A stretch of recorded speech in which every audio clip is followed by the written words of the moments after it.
नमस्कार दोस्तों, मैं हूँ राज शर्मा और आप देख रहे हैं हाईवे नाइट। तो चले दोस्तों आज की कहानी के सफ़र पर। दोस्तों आज की कहानी जो मैं आपको बताने जा रहा हूँ ना, ये जितेंद्र जी की भेजी हुई है। आगरा के रहने वाले हैं, उत्तर प्रदेश आगरा।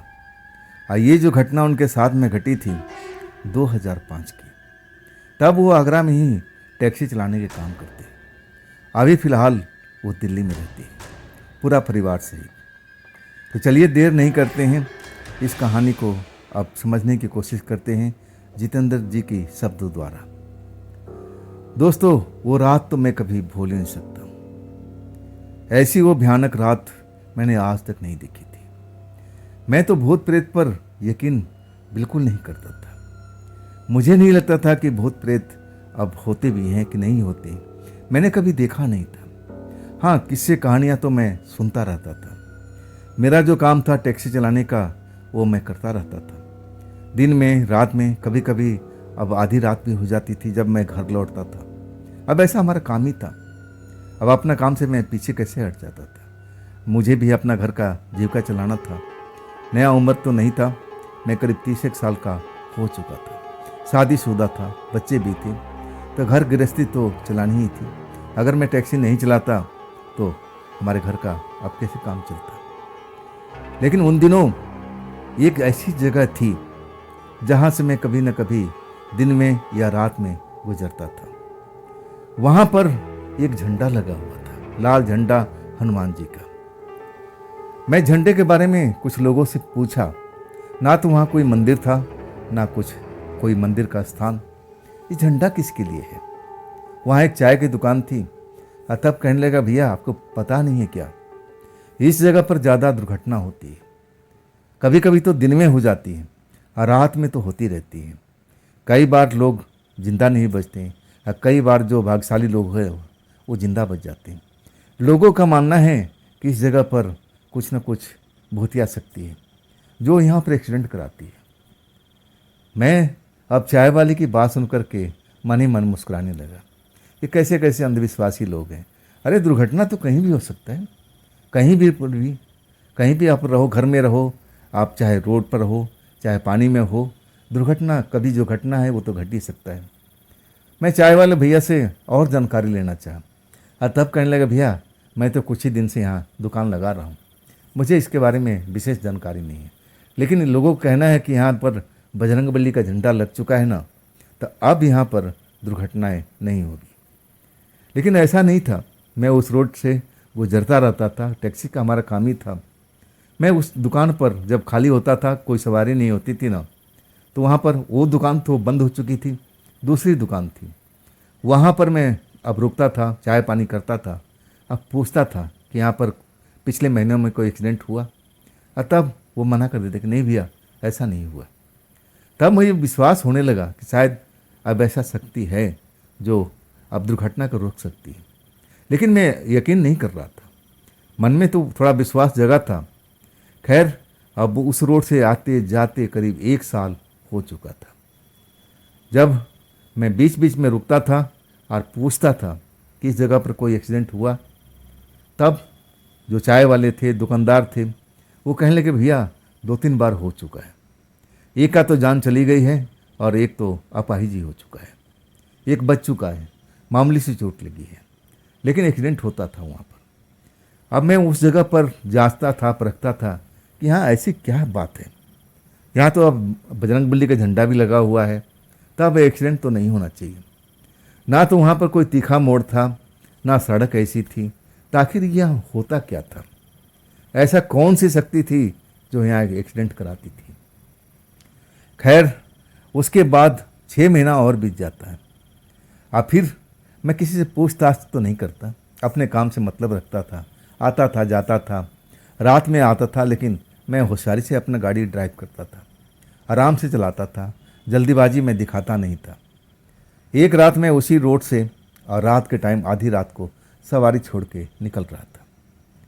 अब झंडा वंडा तो वहाँ पर था नहीं, झंडा एक बार लगा था, अब उसके बाद वो झंडा दिखा भी नहीं। मैं उसी जगह से गुजर रहा था और तभी मुझे अपनी बाईं साइड में एक बूढ़ी औरत रोड पर जाती हुई दिखी। जब मैं उसको देखता हूँ ना, तो मुझे उस पर दया आती है। मैं अपना टैक्सी रोकता हूँ और मैं बूढ़ी अम्मा को बुलाता हूँ कि अम्मा आगे जाना है क्या, चलो मेरी टैक्सी में बैठ जाओ, मैं आपको आगे छोड़ दूँगा। कहाँ तक आप रात को पैदल जाओगी? और आधी रात की बात है। बूढ़ी के पास में कोई सामान था नहीं, ऐसे ही पैदल चली जाती थी। देखने में 50 से लेकर के 60 के बीच के महिला थी। दया मुझ पर आ गई थी, एक तरह से कहूँ, उनको पैदल जाता हुआ देख करके। टैक्सी रोक करके उनको बुलाता हूँ। बूढ़ी अम्मा मुझे अब घूर के देखती है। उस टाइम भी मैं समझ नहीं पाया था कि जिसको मैं बुला रहा हूँ वो हमारी मौत का काल भी हो सकती है। लेकिन मैं भूत प्रेत पर अस्तित्व मैं एक तरह से विश्वास तो रखता नहीं था। मन में शंकाएँ जरूर रहती थी कि भूत होते हैं कि नहीं होते हैं, मैंने तो आज तक कभी देखा नहीं। मन कभी मानता भी था, आज कभी कहता कि नहीं छोड़ो इन बातों को, भूत प्रेत कभी होता नहीं है। मैं उस बूढ़ी अम्मा को बुलाने लगा। बूढ़ी अम्मा मेरी तरफ देख करके और फिर आगे की तरफ चलने लगी। मैं बूढ़ी अम्मा को फिर आवाज़ देता हूँ कि अम्मा अम्मा, अरे मैं आपसे कोई पैसा वैसा नहीं लूँगा, मैं आपको मुफ्त में सवारी कर दूँगा, जहाँ पर आपको उतरना है आप उतर जाना। तब बूढ़ी अम्मा मेरे पास में आती है, मुझे देखती है। आवाज़ उनकी भारी थी। मुझे लगा कि सर्दी जुकाम से ग्रसित हैं, इसलिए आवाज़ उनकी भारी है। मुझे छोड़ देगा? मैंने बोला हाँ अम्मा, तभी तो आपको बुला रहा हूँ, आइए। मैं उन इज्जत से आग्रह करके उनको अपनी बगल वाली सीट पर बिठा देता हूँ। आराम से बैठ जाती है, मेरी तरफ घूर के देखती है और फिर आगे की तरफ देखती है। मैं कहता हूँ कि अम्मा चलूँ अब ना? कुछ बोलती नहीं है, बस इशारा कर देती है। मैं अपना गाड़ी आगे बढ़ा देता हूँ। बस 1-2 किलोमीटर लगभग चला था, अचानक बोलती है गाड़ी रोक दो। गाड़ी में रोक देता हूँ। उस जगह पर ना तो कोई बस्ती थी, ना कोई घर था, ना कोई गांव मुझे दिखाई दे रहा था। मैं कहने लगा कि अम्मा यहाँ तो सुनसान एरिया है, आप यहाँ पर कैसे उतर गई? यहाँ तो कोई बस्ती है नहीं, ना तो कोई घर है। तो मेरी तरफ देख रही थी। अचानक उनके चेहरे पर मुस्कुराहट दौड़ गई। कहने लगी तू बहुत ही भाग्यशाली है, आज तू बच गया। जब मैं ये सुनता हूँ ना तो मुझे समझ में नहीं आता है कि आखिर बूढ़ी अम्मा ऐसी बात मुझसे क्यों कर रही है। क्या हो गया, क्यों मैं बच गया, कौन है ये? मैं पूछता हूँ कि अम्मा ये क्या बात कर रही हो, कैसे मैं बच गया, आप क्या कर लेती मेरा? मैं तो आपको इज्जत से लेकर के बिठाया कि बुजुर्ग महिला है, पैदल जा रही हैं, आपको कष्ट ना हो, और आप मुझ पर अब इस तरह से बात कर रही रुखेपन से कि तू आज बच गया। कहने का मतलब क्या है आपका? अब वो मेरी तरफ अपनी आँख, बड़ी बड़ी आँखें अब दिखाई देने लगी। उनका जो शक्ल था ना, वाकई में उस वक्त मुझे बहुत ही अजीब गरीब लग रहा था, डरावना लगने लगा था। जिस अंदाज से मुझे घूर रही थी ना, मेरे बदन में जैसे सिहरन सी हो गई थी उनकी आंखों को देख करके। फिर अपनी बात दोहराती है, तू आज बच गया, मैंने तुझे छोड़ दिया, मैं तुझे नहीं मारूंगी, जा तू अब निकल जा। जब मैं ये सुनता हूँ तभी मुझे विश्वास नहीं होता है कि आखिर ये है कौन। मैं तो डरता नहीं था, और एक बूढ़ी अम्मा से मैं क्यों डरूं? मुझे लगा कि दिमाग इनका हिला हुआ है। और तब मैं अम्मा से कहता हूँ कि अम्मा ये बहकी बहकी बातें क्यों करती हो? अरे इस जगह पर आप कहाँ जाओगी? यहाँ कोई घर नहीं है, बस्ती नहीं है, गांव नहीं है, आप जाओगी कहाँ पर? आप परेशानी में फंस जाओगी। आपका घर शायद आगे है, आप कहो तो मैं आगे तक ले चलूँ। बूढ़ी अम्मा झटके से दरवाज़ा खोलती है और उतर जाती है। खिड़की खुली हुई थी और खिड़की में झांक करके मुझे फिर घूरती है। कहती है कि मैं तेरा जान बकस दिया, जा निकल जा, तू नेक लड़का लगता है, मैं तुझे अब मारती नहीं, तू निकल जा। अब इसके बाद मैं कुछ बोलूं और उससे पहले वो रोड पर मेरे आगे आगे जाने लगी, उसी सड़क पर। अब मैं जब तक कुछ संभलता, कुछ उनसे आवाज़ देता कि रुक जाओ, अब इस जगह पर ठीक नहीं है पैदल जाना, तब वो मेरे सामने में अब बिल्कुल गायब हो चुकी थी, मेरी आंखों के सामने देखते ही देखते। सच कहूँ ना, मैं इतना भयभीत कभी नहीं हुआ था, डर गया था, कांपने लगा था उस वक़्त में। हे मेरे ईश्वर, ये सब क्या था? ये बूढ़ी अम्मा कौन थी? क्या ये मेरी मौत बन के आई थी? मुझे मारना चाहती थी? तब मुझे याद आ गया, वो झंडा हनुमान जी का लगाया हुआ, वो एक्सीडेंट होकर जो इसी रोड पर इसी जगह के आसपास में होती थी। क्या ये बूढ़ी अम्मा ही एक्सीडेंट कराती थी? सच कहूँ ना, मैं इतना कभी डरा नहीं था। और इसके बाद मैं जो गाड़ी दौड़ाता हूँ ना, मैं उस जगह पर अब भाग लेता हूँ, घर पहुँचता हूँ, और तभी मुझे ऐसा डर लग रहा है। मेरी पत्नी कहती कि आखिर हुआ क्या है, और तब मैं पूरा घटना बताता हूँ कि ऐसा ऐसा मेरे साथ में हुआ था। मेरी पत्नी भी बहुत डर चुकी थी और हम लोग रात भर डरे रहे। मुझे तो अब ऐसा लग रहा था कि मेरे सामने खड़ी हो, उनका चेहरा मेरे आंखों के सामने दिखाई देता था। मैं दहशत में हो जाता था। आखिरकार मेरी पत्नी मुझे सुबह लेकर के बजरंग बली के मंदिर में झाड़ा लगाने के लिए ले गई कि चलो मैं तुम्हें पंडित से झाड़ा लगा दूँ, सब कुछ ठीक हो जाएगा। आखिरकार जब पंडित जी मेरा झाड़ फूँक कर दिए, गंगा जल दिए प्रसाद के रूप में पीने के लिए कि बेटा पी लो, सब कुछ सही हो जाएगा, बजरंग बली सब कुछ सही कर देंगे, चिंता मत करो, अगर कोई परेशानी हो तो मेरे पास में ज़रूर आना। लेकिन सच कहूँ ना, मुझे बड़ा ही आनंद आया मंदिर में जाकर। वैसे तो मेरे अब वक्त मिलता नहीं था, और मैं अब ड्राइवर आदमी, कभी नहाया ना कभी धोया, ऐसा कभी भागना पड़ता था। अब मंदिर हमेशा पवित्र होकर जाया जाता था, तो ऐसा मुझे वक्त मिलता नहीं था।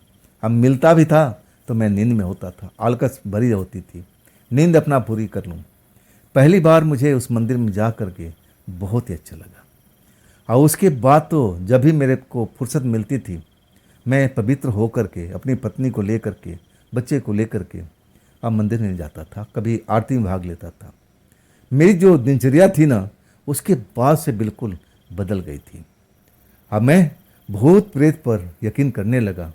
मैं मानने लगा कि हाँ, ये शक्तियाँ होती हैं। नहीं होती तो मेरे टैक्सी में मेरी मौत बन करके बैठी हुई थी, वो मुझे मार भी सकती थी। शायद उसने मेरा व्यवहार देखा कि लड़का तो मेरी मदद करना चाहता है, तो मैं भला इसको क्यों मारूं, मेरी तो कोई गलती नहीं थी। क्या उस आत्मा को, बूढ़ी आत्मा को किसी ट्रक वाले ने, किसी कार वाले ने ऐसे कोई एक्सीडेंट करके मार दिया था? तभी वो गुस्से में थी, या फिर उनके कोई परिवार का सदस्य, ना जाने। इस चीज़ को तो मुझे पता तो नहीं है, लेकिन मैं एक अंदाज़ा लगा रहा हूँ उनके साथ कुछ न कुछ तो हादसा हुआ होगा। और तभी तो वो ड्राइवर से अब उनका नफरत था, ड्राइवर से वो गुस्सा करती थी, एक्सीडेंट करा करके अब मारने की कोशिश करती थी। हाँ, उसके बाद सच कहूँ ना, उस रोड से मैं बहुत डरता था। कभी कभी दिन का टाइम होता था ना, तो मैं चाय की दुकान पर अब रुकता था, पूछता था भैया अब आजकल एक्सीडेंट तो नहीं हो रहा ना? और तब कहने लगे नहीं नहीं, अब तो एक्सीडेंट यहाँ पर नहीं हो रहा है।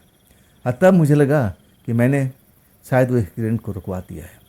बूढ़ी अम्मा को समझा दिया है कि हर ड्राइवर अब ऐसा नहीं होता है। ड्राइवर जो होते हैं उनको भी अब आत्मा है, उनका भी दिल है, और उनका भी दिल भी पसीजता है बूढ़ों को देख करके, अब गरीबों को देख करके। मैं तो ऐसा ही करता हूँ। कभी कभी मैं ऐसे लोगों को बिठा देता हूँ, देख लेता हूँ कि उनके पास में अब गरीब हैं, पैसा नहीं होगा, मैं उनको आदर भाव दे के बैठता हूँ कि भैया बैठो, चलो मैं इसी रास्ते पर जा रहा हूँ, जहाँ कहोगे मैं उतार दूँगा। तो आखिरकार उस आत्मा को समझ में आ गई होगी कि हर ड्राइवर अब ऐसा नहीं होता है कि किसी को जानबूझ के मार दें। गलती हो जाती है, सबसे हो जाती है। तो दोस्तों, ये है जितेंद्र जी की भेजी हुई घटना। ये घटना आपको कैसी लगी कमेंट में ज़रूर बताइएगा।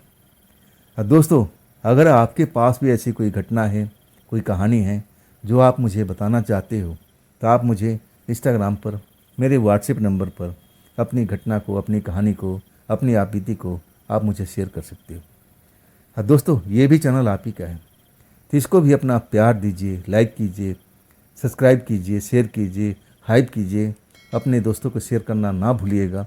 और फिर हम मिलते हैं ना कल की रात ऐसे ही एक शानदार कहानी के साथ में। आप लोग अपना ख्याल रखिएगा। नमस्कार।